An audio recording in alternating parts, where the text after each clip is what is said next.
Dear students, how are you? I am once again with you on my channel Perspectives in English Grammar. And today in this video, I am going to teach you a new thing that will make your base very strong. And this topic is classification of verb. Okay. Here I have written classification of verbs part first. Actually, we have two types of classification of verbs in English language. One is on the basis of the function of the verbs, and the second is on the basis of the use of the verbs, how we use them. तो जो use के base पे होता है उसमें two types of verbs होती हैं, finite verbs and non-finite verbs. And here the classification that is based on the function of verbs. In this classification, the verbs are basically of three kinds. So in English grammar, verbs are classified on two bases: classification of verbs on the basis of their function, classification of verbs on the basis of their use. So here how we are here we are going to deal with the classification of verbs on the basis of their function. And you can see on the screen I have made this graphics. Verb basically is of three kinds: action verb, helping or auxiliary verb, and then linking verb. Okay, now I tell you what an action verb is. Generally we see that the definition of the verb that is to be found in the books is verb is an action word. No, this definition is not sufficient to understand verbs. क्यों? क्योंकि जब हम कहते हैं action verb, एक जो verb है वो एक एक्शन वर्ड है, ऐसा नहीं है. क्योंकि बहुत सारी वर्ब्स ऐसी होती है, जैसे मैंने कहा यू आर अ स्टूडेंट, तो there is no action in the sentence, still is a verb. Okay, so ये जरूरी नहीं है कि वर्ब एक एक्शन वर्ड ही हो. तो जो एक्शन को शो करती हैं वो तो एक्शन वर्ब्स हैं, और जो हेल्प करती हैं वो हेल्पिंग और ऑक्सिलरी वर्ब्स हैं. ठीक है, हम थोड़ा सा डिस्कशन यहां से चलाएंगे. जैसे देखिए, हम देख रहे हैं कि जो हेल्पिंग एंड ऑक्सिलरी वर्ब्स हैं, they are of two types: primary auxiliaries and modals. Primary auxiliaries कौन सी हैं? Does, do, did, is, are, am, was, were, has, have, had, has been, have been, had been. लेकिन एक बात आप समझ लीजिए कि ये हमेशा हेल्पिंग वर्ब्स या ऑक्सिलरी वर्ब्स नहीं होती. इनकी एक खासियत है कि ये कोई डुअल जॉब है किसी किसी का, किसी किसी के ट्रिपल जॉब्स हैं. जैसे has, have, had three ways में काम करती हैं, is, are, am, was, were भी थ्री वेज में काम करती हैं. आपकी does, do, did two ways में काम करती है. देखिए मैं बताता हूँ क्या करती है. देखिए, एक अगर हम रूट वर्ड को कैच कर लें, रूट वर्ड क्या है कि जैसे मैंने कहा हेल्पिंग वर्ब, तो हेल्पिंग वर्ड को जरा सीरियसली लीजिए. हेल्पिंग का मतलब है ये वो वर्ब्स हैं जो हेल्प करती हैं. लेकिन क्वेश्चन आता है किसकी हेल्प करती हैं? ये हेल्प करती हैं एक्शन वर्ब की. अब देखो एक बात यहां से और क्लियर होगी कि जब ये एक्शन वर्ब की हेल्प करती हैं, तो अगर इनके साथ में एक्शन वर्ब होगी तभी ये हेल्पिंग वर्ब है, और अगर इनके साथ में एक्शन वर्ब नहीं है तो ये हेल्पिंग नहीं. मैंने कहा he did his best, did helping verb नहीं है, क्योंकि डिड के बाद में हिज बेस्ट जो आया है ये इसमें कोई एक्शन वर्ब नहीं है. बेस्ट आपका एडजेक्टिव है. सो ही डिड हिज बेस्ट, तो ये यहां पर डिड आपका हेल्पिंग वर्ब नहीं है. तो ये क्या है कि डज, डू, डिड जब ये हेल्पिंग नहीं होंगी तो ये क्या बन जाएंगी? खुद एक्शन वर्ब. क्योंकि डू का मतलब एक्ट करना आएगा, मीनिंग जो होगा वो डू का मतलब एक्ट करना होगा. ये फिर हेल्पिंग नहीं है. हेल्पिंग ये तभी है, जैसे मैंने कहा ही डिड नॉट ओबे मी. अब डिड के बाद में ओबे आया तो डिड आपका helping. He does not perform well in the examination, does के बाद में परफॉर्म आया, इसलिए डज आपका हेल्पिंग. फिर देखिए इज, आर, एम, वाज, वर को, इज, आर, एम, वाज, वर जो है ये अगर ये हेल्पिंग नहीं होती हैं तो फिर ये लिंकिंग बन जाती है. इसीलिए हमने इनको देखो यहां मेंशन किया हुआ है, इज, आर, एम, वाज, वर. तो इज, आर, एम, वाज, वर का क्या है? देखिए जब कोई हेल्पिंग वर्ब नहीं होती है तो वो या तो एक्शन बन जाती है या वो लिंकिंग बन जाती है. अगर वो एक्शन को शो कर सकेगी तो एक्शन बन जाएगी, एक्शन को शो नहीं कर पाएगी तो फिर वो लिंकिंग बन जाएगी. तो इज, आर, एम, वाज, वर जब बिना किसी एक्शन वर्ब के आती हैं, अकेले आती हैं, तो फिर ये लिंकिंग बन जाती है, क्योंकि ये खुद एक्शन को शो नहीं कर सकती. हैज हैव हैड का क्या है कि हैज हैव हैड के साथ में अगर वर्ब आएगी तो ये हेल्पिंग वर्ब होंगी, अगर इनके साथ में कोई एक्शन वर्ब नहीं आएगी तो फिर ये ऑर्डिनरी वर्ब यानी एक्शन वर्ब बन जाती है। जहां हैव का मतलब होता है पजेस करना, पजेस करना। ऐसे ही has been, have been, had been का है कि has been, have been, had been के बाद में अगर कोई एक्शन वर्ब आई है तो फिर ये has been, have been, had been पूरा हेल्पिंग वर्ब है। अगर यहाँ एक्शन वर्ब नहीं आई तो फिर हैज, हैव या हैड तो हेल्पिंग वर्ब मान लिया जाएगा, साथ में जो बीन है ये अपने आप में फिर बी वर्ब माना जाता है इसको, जिसका जो बी वर्ब का ये थर्ड फॉर्म है, इसको फिर हम बी वर्ब का थर्ड फॉर्म कहते हैं। फिर ये पूरी हेल्पिंग वर्ब नहीं होती, ठीक है, ये चीज समझ लिया। अब देखिए हमारे पास एक और टाइप की हमारे पास हेल्पिंग वर्ब्स हैं। एक है may, might, can, could, should, would, must, ought, used, need, dare, has to, have to, had to, okay. ये सब क्या है मोडाल्स। एक क्वेश्चन आता है कि अगर हमारे पास ये हेल्पिंग वर्ब्स थी प्राइमरी ऑक्सिलरीज तो हमें क्या जरूरत थी इन मोडाल्स की, हमारा इनसे काम नहीं चल सकता था। Yes, we could not do without modals. इसलिए नहीं हमारा काम चल सकता था क्योंकि देखो इनका काम क्या है, अभी मैंने कहा ये हेल्पिंग है, ये एक्शन वर्ब की हेल्प करती है, तो हेल्प क्या करती होंगी आखिर, ये भी तो एक क्वेश्चन है कि आखिर ये कौन सी हेल्प करती है। इनका काम होता है कि जो इनके साथ में एक्शन वर्ब आती है ये उस एक्शन का टाइम और उसकी पोजीशन दो चीजें बताती है। जैसे मैं नीचे देखिए अभी आपको डिस्कस जो मैंने किया है उसको मैं नीचे ले चलता हूं। ये देखिए पहले हम एक्शन वर्ब को समझ लेते हैं। What is action verb? An action verb is the verb which shows some action that involves the effort of some person or animal. देखो यहाँ एक चीज बड़ी इंपॉर्टेंट है, involve the efforts, effort, involves the effort, तो ये involves the effort is very important। Action verb हम किसको कहेंगे? उसे एक्शन वर्ब कहेंगे जो एक्शन को शो करती हो और उस एक्शन को करने में किसी पर्सन का एफर्ट शामिल हो या किसी एनिमल का एफर्ट शामिल हो। जैसे देखिए Roger gave me a book, action क्या हुई?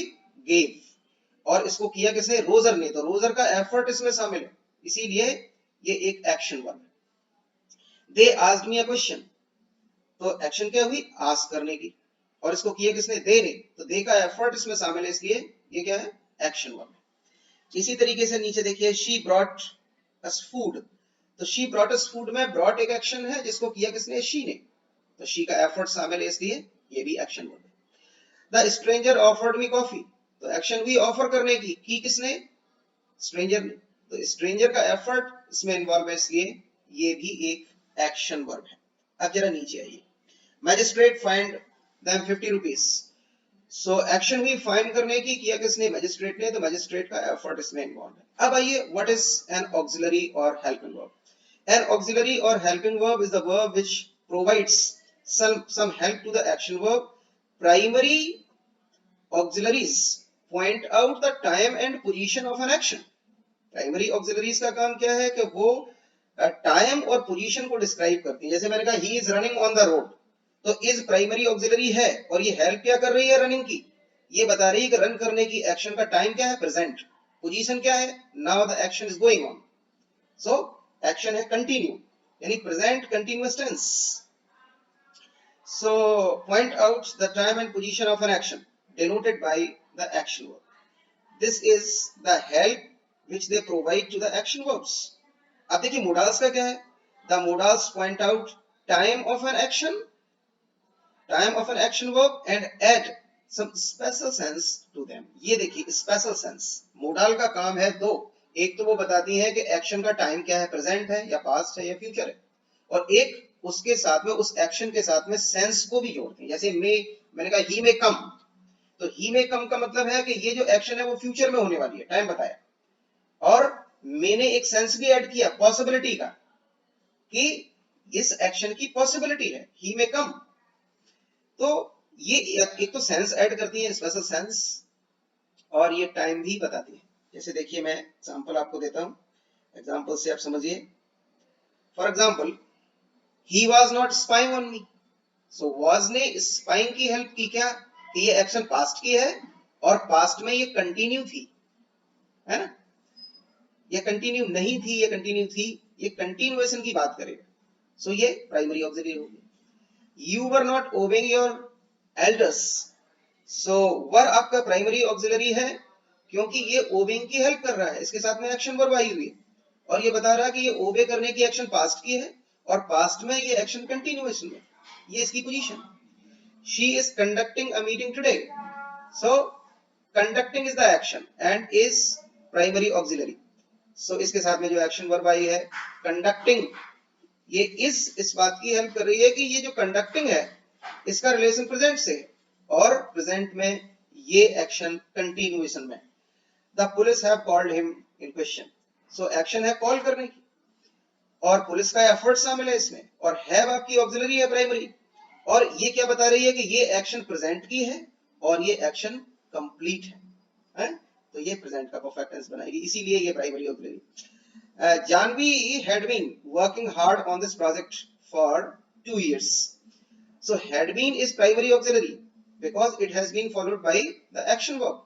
And now it is telling us that the action belongs to past and in past the action was in continuation and this action had taken part for 2 years and therefore some part of the action was complete and still the action was going on and therefore the remaining part of the action was in continuation. So perfect continuous tense. I may not help you next time. अब देखो ये आ गई modal, ये modal future की बात कर रही है कि I may not help you, यानी फ्यूचर में हो सकता है मैं आपकी हेल्प ना कर पाऊं, नेक्स्ट टाइम। तो एक तो टाइम बता रही है फ्यूचर और साथ में पॉसिबिलिटी का सेंस ऐड कर रही है। फिर देखिए the students must follow the rules of their school. So must is modal, क्यों? क्योंकि जो फॉलो करने की एक्शन है उसमें ये सेंस ऐड कर रही है कंपल्सरी, कंपल्सन का जो सेंस ऐड कर रही है वो इसके वजह से ये मोडाल है। और मस्ट तो सारे टेंसेस को बताती है, प्रेजेंट को भी, पास्ट को भी, फ्यूचर को भी, तो ये हर टेंस में एप्लीकेबल है लेकिन इसका स्पेशल सेंस है कंपल्सन का। Does he not hate his enemy. So ये देखिए डज आपकी प्राइमरी ऑक्सिलरी है क्योंकि साथ में ये एक्शन वर्ब आई है हेट। लेकिन सिंपल टेंस की जो हेल्पिंग वर्ब्स होती हैं वो कभी पोजीशन नहीं बताती, वो सिर्फ टाइम बताती हैं, वो पोजीशन कभी नहीं बताती। ही डज इट वेरी वाइजली, लेकिन यहां डज आपका ऑक्सिलरी नहीं है क्योंकि डज के बाद में कोई एक्शन वर्ब नहीं है, यहां पर डज आपका ऑक्सिलरी नहीं है, ये ऑर्डिनरी वर्ब है। इसीलिए देखो मैंने यहां लिखा हुआ है does do did, two ways में काम करते हैं, प्राइमरी ऑक्सिलरी एंड ऑर्डिनरी और एक्शन वर्ब। उसको हम ऑर्डिनरी वर्ब कह सकते हैं, एक्शन वर्ब कह सकते हैं। So he does it very wisely, यहां पर ये ऑर्डिनरी वर्ब है या एक्शन वर्ब।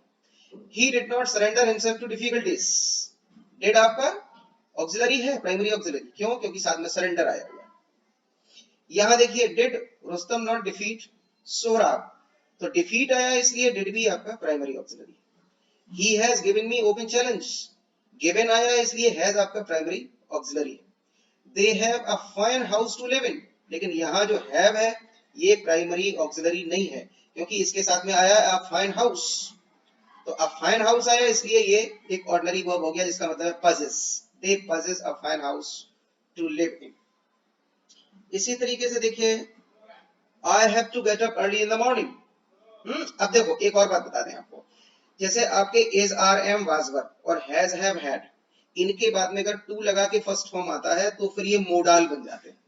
तो देखो यहाँ अब ये मोडाल हो गया, अब ये प्राइमरी ऑक्सिलरी नहीं है, ऑक्सिलरी तो है क्योंकि साथ में वर्ब आई है, लेकिन ये verb to plus first form of the verb है जिसे हम इन्फिनिटिव कहते हैं, तो मोडाल के बाद इन्फिनिटिव आता है, तो ये देखो इन्फिनिटिव आया इसलिए अब ये क्या हो गई मोडाल। तो देखिए हैज हैव हैड के 3 वेज हो गए, प्राइमरी ऑक्सिलरीज, यानी अगर इनके बाद थर्ड फॉर्म आता है तो प्राइमरी ऑक्सिलरी हो गए, इनके बाद में टू प्लस फर्स्ट फॉर्म आता है तो ये मोडाल हो गए, और इनके बाद में कोई वर्ब नहीं आती तो फिर ये ऑर्डिनरी वर्ब या एक्शन वर्ब हो जाते हैं। जैसे देखो he had slept before sunset, had के साथ थर्ड फॉर्म प्राइमरी ऑक्सिलरी, और she had to discover her identity, ये मोडाल, ठीक है। और फिर देखिए mister Sharma had no grudge against me, grudge noun है, ये वर्ब नहीं है, यानी had के साथ कोई वर्ब नहीं है इसलिए ये क्या है ऑर्डिनरी वर्ब है यानी एक्शन वर्ब, ठीक है। तो स्टूडेंट्स आपको मैंने ये क्लियर करने की कोशिश की कि देखिए कैसे हमारी जो ऑक्सिलरीज हैं जिनको हम हमेशा हेल्पिंग वर्ब समझते हैं, they are not always helping verbs. देखो फिर एक बार मैं लौट के आया हूं, is are am was were भी 3 वेज में काम करती है। जैसे मैं देखो एक इसका एग्जांपल देता हूं, he is shouting very loudly, तो इसके साथ क्या है, शाउटिंग, यानी ये प्राइमरी ऑक्सिलरी। फिर मैंने कहा ही इज अ थीफ, अब कोई इसके साथ में एक्शन वर्ब है ही नहीं, तो अब ये क्या हो गई, लिंकिंग, अब ये लिंकिंग हो गई। फिर देखिए he is to do his duty, he is to do his duty, अब इसके बाद में क्या आया, to plus first form of the verb यानी इंफिनिटिव, तो ये क्या होगी, मोडाल। तो ये is, are, am, was, were, ये मोडाल भी है और ये आपकी लिंकिंग वर्ब भी है और ये आपकी प्राइमरी ऑक्सिलरीज भी है।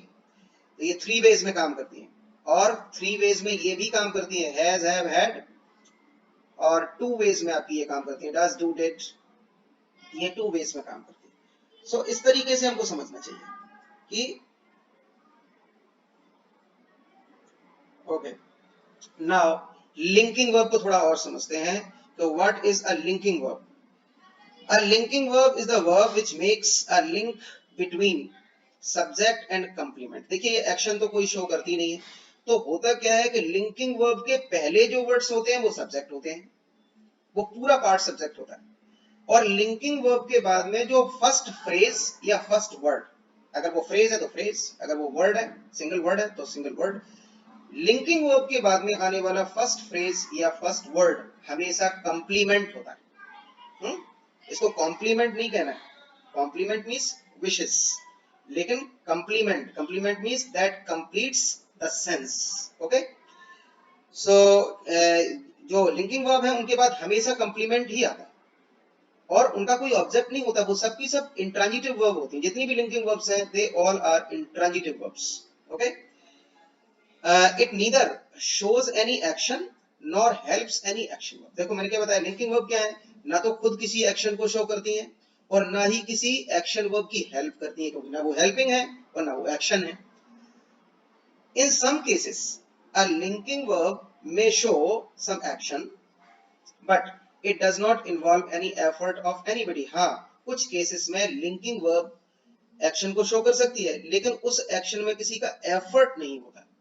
All the linking verbs are intransitive verbs because they do not have any object of their own, क्योंकि उनका अपना कोई ऑब्जेक्ट नहीं होता। मैं थोड़ा सा और आपको ये एक बार टेबल को दिखाता हूँ कि टेबल में क्या, जैसे देखो मैंने इदारेम वाजबर के अलावा कुछ और भी मैंने वर्ब्स ऐड किए हैं, look, seem, appear, sound, taste, remain, exist, become. तो ये ऐसी वर्ब्स हैं कि ये लिंकिंग वर्ब का काम करती है लेकिन हमेशा नहीं। अगर इनमें एफर्ट किसी का है तो ये एक्शन है, एफर्ट नहीं है तो फिर ये लिंकिंग। जैसे देखिए मैं आपको एग्जांपल देता हूं, ही लुक्ड एट मी, तो ही ने ये एक्शन की है, एफर्ट शामिल है, और जब एफर्ट है तो एफर्ट होने का मतलब है कि एफर्ट का मतलब है कि फिर ये एक्शन वर्ब हो गई। और फिर मैंने एक और सेंटेंस आपको एग्जांपल के लिए रखा हुआ है, एक और सेंटेंस क्या है, जैसे मैंने कहा you look very sad, you look very sad. अब you look very sad means आप बड़े सैड दिखते हो, तो आप तो कुछ नहीं कर रहे और ना मैं आपको सैड देख रहा हूं, आप तो अल्टीमेटली दिख रहे हो, यानी action is taking place automatically, naturally. तो फिर ये लिंकिंग वर्ब हो गई। यू लुक सैड, लुक आपकी लिंकिंग वर्ब है, he looked at me, look आपका action verb. It seems wrong, ये गलत लगता है, तो कोई कुछ कर थोड़ी रहा है, अपने आप लग रहा है, तो सीम आपका लिंकिंग वर्ब हो गया। एपियर, ही एपियर्स वेरी ब्रेव, तो एपियर अगर ही एपियर्स वेरी ब्रेव, इसमें एक्शन कोई नहीं कर रहा है, वो ब्रेव लगता है। The music sounds very sweet, तो म्यूजिक बड़ा स्वीट लगता है ईयर्स को, तो इसमें भी अपने आप लगता है, ईयर्स कुछ नहीं कर रहे हैं, music is automatically entering the years, and no person is behind this action, so nobody is making any effort in the action sound, तो sound में कोई effort नहीं कर रहा है, sound is automatically entering the ears, so the music sounds very sweet। taste, अब देखो taste का look के तरीके से डबल आपका जो फंक्शन होगा, taste में क्या है, he tasted the meal, he tasted the meal, तो tasted आपका एक्शन वर्ब हो गया। लेकिन मैंने कहा the meal tastes sour, the meal tastes sour, यानी मील खट्टा लगता है, तो मील कुछ थोड़ी कर रहा है, और ना मैं खट्टा अपने आप को लगा रहा हूं, अपने आप ऑटोमेटिकली ये फ्लेवर मिल रहा है। तो द मील टेस्ट्स सॉर, ये आपका लिंकिंग हो गया। रिमेन, ही रिमेन्ड एंग्री, एक्शन हो जाएगा, ठीक है। और इट रिमेन्स द सेम, तो ये आपका इसमें कोई एफर्ट नहीं है, तो ये आपका लिंकिंग हो जाएगा। एक्सिस्ट, ऐसे he become, he became a doctor, he became a doctor में ही ने कोई एफर्ट नहीं किया है, ही ने एग्जाम दिया होगा, वो एक्शन किए होगा, डॉक्टर बनने का काम नहीं किया, डॉक्टर तो उसका आउटकम है, तो ही बिकेम अ डॉक्टर, तो बिकम हमेशा लिंकिंग वर्ब होता है। चलिए और देखते हैं इसमें आगे क्या, थोड़े एग्जांपल्स और देख लेते हैं। ये देखिए एग्जांपल्स हैं। He is my close friend, तो ही इज आपका ये लिंकिंग वर्ब हो गया। He is flying a kite, ये आपका प्राइमरी ऑक्सिलरी हो गया। 3 वेज में काम करती है, देखो ये मैंने यहाँ एग्जांपल दिए हुए। He is to complete this task earnestly, यहाँ ये मोडाल, यहाँ इन्फिनिटिव आया होगा इसके बाद में। He was free from all fears, ये लिंकिंग है, इसके साथ में कोई एक्शन वर्ब नहीं है। और he was to reach she was to reach her office on time, तो ये इन्फिनिटिव आया हुआ इसके बाद में, इसलिए ये क्या होगी, modal. the little girl was hopping about in her house, ये देखिए प्राइमरी ऑक्सिलरी है, क्योंकि इसके बाद में ये एक्शन वर्ब आई हुई है, आईएनजी फॉर्म।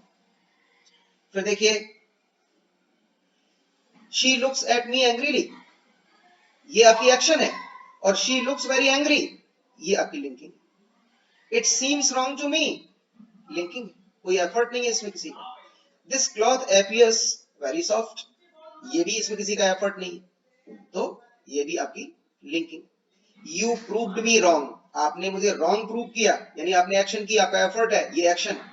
और later on his promise proved wrong, बाद में उसका प्रॉमिस गलत साबित हुआ अपने आप ऑटोमेटिकली, तो इसमें कोई एफर्ट नहीं है। यहां पर प्रूव्ड क्या है, लिंकिंग वर्ब। देखिए he came to me seeking some help, तो केम ये एक्शन इसने की है, इसका एफर्ट है ही का, और इसीलिए एक्शन वर्ब है। अब देखिए नेक्स्ट सेंटेंस में देखिए, his words came true, came true means proved true, उसके वर्ड्स ट्रू प्रूव हुए, came true, तो यहां पर ये लिंकिंग हो गया came। it sounds good to me, कोई एफर्ट नहीं है इसमें, और इसीलिए ये लिंकिंग वर्ब। इसके बाद हम देखते हैं कि transitive and intransitive. Transitive and intransitive verb क्या है, वी कैन, अब एक्शन वर्ब जितनी भी एक्शन होंगी उन्हीं में आपको ट्रांजिटिव एंड इंट्रांजिटिव को आइडेंटिफाई करना है, क्योंकि लिंकिंग तो एक क्लियर है कि वो तो हमेशा ही इंट्रांजिटिव होती है, उनका कोई ऑब्जेक्ट होता ही नहीं है, क्योंकि जो एक्शन जिसमें होगी ही नहीं, या एक्शन होगी भी उसमें किसी का एफर्ट नहीं है, तो फिर ऑब्जेक्ट नहीं हो सकता। तो we can identify a transitive and intransitive verb by finding out whether the action verb is having any object or not। देखिए हम ये मालूम करके कि एक्शन वर्ब का कोई ऑब्जेक्ट है या नहीं है, ये पता करके हम ये आइडेंटिफाई कर सकते हैं कि कौन सी एक्शन वर्ब ट्रांजिटिव है और कौन सी इंट्रांजिटिव है। If the action verb is having its object, अगर एक्शन वर्ब का कोई अपना ऑब्जेक्ट है, it is called transitive verb, तो हम इसे ट्रांजिटिव वर्ब कहते हैं। But if it does not have its object, अगर इसका कोई ऑब्जेक्ट नहीं है, it is called intransitive verb, तो हम इसको इंट्रांजिटिव वर्ब कहते हैं। अब यहाँ पर एक बड़ी बात इंपॉर्टेंट हो गई कि हमें ऑब्जेक्ट जानना बहुत जरूरी है। अगर हम ऑब्जेक्ट को नहीं जानेंगे तो फिर हम सेंटेंस में जितने भी वर्ड्स हैं उनको हम आइडेंटिफाई नहीं कर पाएंगे कि आखिर वो क्या है, क्योंकि रूलिंग फिर इसी के अकॉर्डिंग चलती है आगे ग्रामर में। तो मैंने यहाँ दिया हुआ आपको how to find out object, complement and qualifiers, यानी वर्ब के बाद में जितने वर्ड्स आते हैं उन सबको आइडेंटिफाई करना सीख लो, उन सबको एक साथ आइडेंटिफाई करना सीख लो कि आखिर वो क्या है। जैसे देखिए, to find out object, complement and qualifiers we put questions by whom and what. हम इन चीजों को पता करने के लिए, ऑब्जेक्ट, कंप्लीमेंट एंड क्वालिफायर्स को मालूम करने के लिए 2 क्वेश्चन करते हैं, और वो क्वेश्चन क्या है, द आंसर ऑफ हुम इज इनडायरेक्ट ऑब्जेक्ट। जब आप हुम से क्वेश्चन करेंगे तो उसका जो भी आंसर होगा वो अनडाउटेडली इनडायरेक्ट ऑब्जेक्ट होगा, ठीक। And the answer of what may either be direct object और कंप्लीमेंट। व्हाट का आंसर या तो डायरेक्ट ऑब्जेक्ट हो सकता है, क्योंकि किसी वर्ब के 2 ऑब्जेक्ट होते हैं, एक डायरेक्ट ऑब्जेक्ट, एक इनडायरेक्ट ऑब्जेक्ट। जो पर्सन होता है वो इनडायरेक्ट ऑब्जेक्ट है, जो नॉन लिविंग थिंग होती है वो डायरेक्ट ऑब्जेक्ट होता है। तो किसी किसी वर्ब के 2 ऑब्जेक्ट्स होते हैं, जैसे he gave me a book, तो मी पर्सन है, वो भी ऑब्जेक्ट है, और a book non living thing है, वो भी ऑब्जेक्ट है, यानी डबल ऑब्जेक्ट है गेव के पास। तो what may either the answer of what may either be direct object or complement. The words which are neither the answer of whom nor the answer of what are qualifiers, और जो words whom और what में किसी का answer नहीं होंगे वो होंगे क्वालिफायर्स। जरा देखिए, मैं इस चीज को अभी आपको समझाता हूँ। what के आंसर में हमें ये देखना है कि what का जो आंसर है क्या वो नॉन लिविंग थिंग है, या फिर वो इंफिनिटिव यानी to plus first form of the verb ये है, या फिर वो जेरेंड है, या फिर वो नाउन क्लॉज है। नाउन क्लॉज का मतलब आप अगर ज्यादा नहीं समझते हैं तो आप इतना जान लीजिए कोई सेंटेंस है। तो उसको हम कहेंगे डायरेक्ट ऑब्जेक्ट। लेकिन अगर व्हाट के आंसर में आपको टाइटल मिलता है, पोस्ट नेम मिलता है, एडजेक्टिव मिलता है, प्रेजेंट पार्टिसिपल मिलता है या पास्ट पार्टिसिपल मिलता है, तो ये चीजें अगर मिलेंगी तो उसे हम कहेंगे कंप्लीमेंट। ओके, एग्जाम्पल देखिए, मैं यहां आपको करके दिखाता हूं। My father gave me some sweets yesterday. अब देखो कैसे ऑब्जेक्ट, कंप्लीमेंट और क्वालिफायर्स मालूम किए जाते हैं। जैसे हमें मालूम करना है गेव को, तो हमारे क्वेश्चन में गेव तक के वर्ड्स आने चाहिए, यानी यहां से लेकर के और यहां तक। और आंसर कहां सर्च करना है? आंसर सर्च करना है इनमें, इतने पार्ट में आंसर सर्च करेंगे। आंसर को इधर सर्च नहीं करेंगे, आंसर को केवल हम इधर सर्च करेंगे वर्ब के बाद। अब जरा इसमें क्वेश्चन करके देख लीजिए। whom my father gave me, what my father gave some sweets। अब देखिए whom का आंसर है me यानी इनडायरेक्ट ऑब्जेक्ट, और what का आंसर है some sweets, ये आपका नॉन लिविंग थिंग है, तो ये भी ऑब्जेक्ट है, यानी ये है इनडायरेक्ट ऑब्जेक्ट, ये डायरेक्ट ऑब्जेक्ट। लेकिन यस्टरडे किसी का आंसर नहीं है, तो यस्टरडे क्या है? क्वालिफायर, यानी इसमें कंप्लीमेंट नहीं है, इसमें है indirect object, direct object and qualifier. फिर देखिए he wanted to enjoy himself in the party। अब हमको वांटेड पता करना है, तो यहां तक क्वेश्चन करेंगे, वांटेड तक, यहां से लेके यहां तक। whom he wanted, no answer। what he wanted, to enjoy himself, to enjoy himself। so what का आंसर ये टू प्लस फर्स्ट फॉर्म यानी इन्फिनिटिव है, तो ये भी आपका ऑब्जेक्ट है, direct object. So to enjoy himself तो है इसका ऑब्जेक्ट वांटेड का, सो वांटेड ट्रांजिटिव वर्ब हो गई। एंड इन द पार्टी किसी का आंसर नहीं, हमने दोनों क्वेश्चन करके देख लिए। ये क्या है? ये पूरा part qualifier, in the party. The child laughs loudly। अब हमें लाफ मालूम करना है, तो क्या करेंगे? Whom the child laughs, no answer। What the child laughs, no answer। यानी इसका कोई ऑब्जेक्ट नहीं है, इसके बाद में कोई कंप्लीमेंट भी नहीं है, तो फिर ये लाउडली क्या है? क्वालिफायर। जरा और देखिए। Dogs bark at night for no reason. बिना किसी वजह के डॉग्स नाइट में बार्क करते हैं। जरा क्वेश्चन करके देखिए, हमें बार्क मालूम करना है तो हम इतने में ही क्वेश्चन करेंगे। तो whom dogs bark, कोई आंसर नहीं है। what dogs bark, कोई आंसर नहीं है। तो अब देखिए टू ग्रुप्स मिले, एक तो एट नाइट ग्रुप है, एक फॉर नो रीजन ग्रुप है। ये दोनों ही ग्रुप अलग अलग, ये दोनों ही क्वालिफायर है। एक क्वालिफायर है एट नाइट और एक है फॉर नो रीजन। ये क्वालिफायर्स हैं, ये ना ऑब्जेक्ट है, ना कंप्लीमेंट है, और ना ही यहाँ ये ना तो कंप्लीमेंट है ना ऑब्जेक्ट है, ये क्वालिफायर्स है, एट नाइट और for no reason. She told me that she was unable to do this work। Okay, told को मालूम करना है, तो मैंने कहा whom she told me, indirect object। what she told, that she was unable to do this work। now you are having a whole sentence in the answer to what के answer में आपको पूरा सेंटेंस मिल रहा है। तो ये क्या है? Noun clause. नाउन क्लॉज अगर है तब भी ये ऑब्जेक्ट है, डायरेक्ट ऑब्जेक्ट टोल्ड का। तो एक ऑब्जेक्ट है आपका यहां से लेकर के ये पूरी क्लॉज, और एक आपका ये इनडायरेक्ट ऑब्जेक्ट है, यानी दोनों ऑब्जेक्ट ही हैं। इसके साथ में ना कंप्लीमेंट है और ना ही क्वालिफायर्स है, यानी टोल्ड हमारी ट्रांजिटिव वर्ब। अगर वर्ब का एक भी ऑब्जेक्ट होगा तो उसे हम ट्रांजिटिव वर्ब कहेंगे। I asked him why he was looking upset। Okay, जरा आस्क को चेक करते हैं। आस्क क्या है? whom I asked, him। what I asked, why he was looking upset।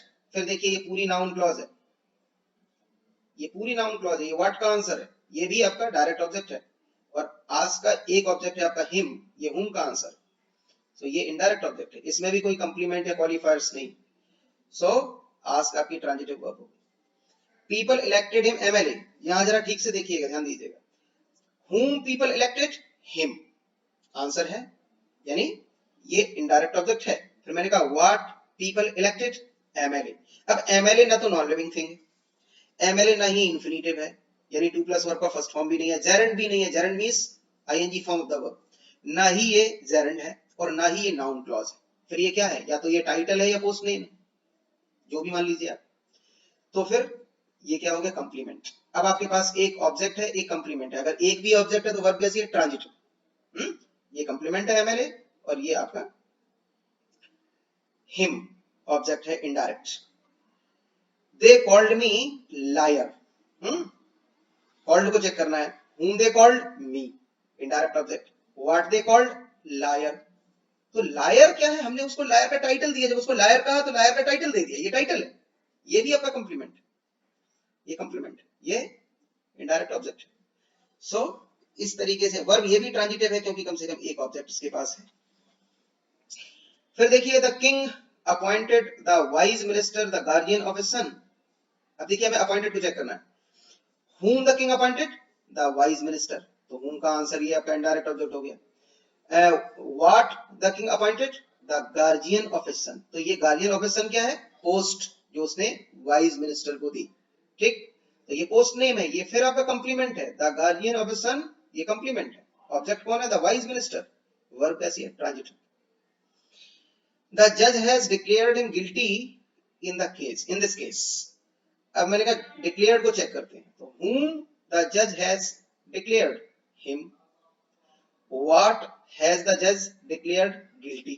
अब देखिए what का आंसर है guilty और whom का आंसर है ये, guilty क्या है, एडजेक्टिव। अगर what का आंसर एडजेक्टिव होगा तो फिर कंप्लीमेंट है, whom का आंसर ये है, ये ऑब्जेक्ट है इनडायरेक्ट, ये इन दिस केस किसी का आंसर नहीं है, ये क्वालिफायर है। तो इस सेंटेंस में आपको सब कुछ मिल रहा है, ऑब्जेक्ट, कंप्लीमेंट एंड क्वालिफायर्स, लेकिन एक ऑब्जेक्ट है इसलिए वर्ब कैसी है, ट्रांजिटिव।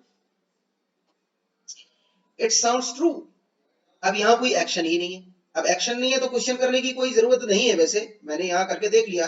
अगर लिंकिंग वर्ब में व्हाट से क्वेश्चन करोगे तो आपको कंप्लीमेंट ही मिलेगा, लिंकिंग वर्ब में अगर आप करेंगे तो कंप्लीमेंट ही मिलेगा क्योंकि उसका ऑब्जेक्ट होता ही नहीं है।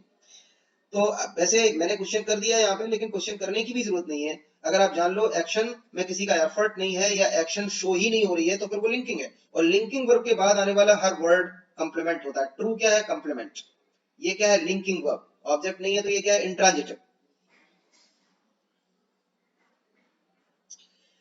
फिर देखिए he remained intact in this condition।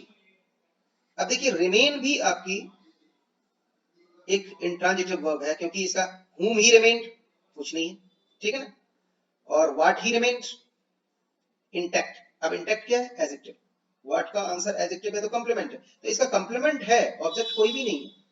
तो अगर वर्ब के बाद सिर्फ कंप्लीमेंट ही आया है, ऑब्जेक्ट नहीं है, तो फिर ये क्या है, ये भी लिंकिंग वर्ब है, इंट्रांजिटिव वर्ब है। इन दिस कंडीशन क्या है, क्वालिफायर्स, तो ये क्वालिफायर हुआ है। Thank you friends, I have tried my best to make it intelligible to you as to how to identify transitive verb, intransitive verb, modals, primary auxiliaries, action verb. So thank you for watching the video. If you have liked the video, please subscribe the channel and push the like button. Thank you very much.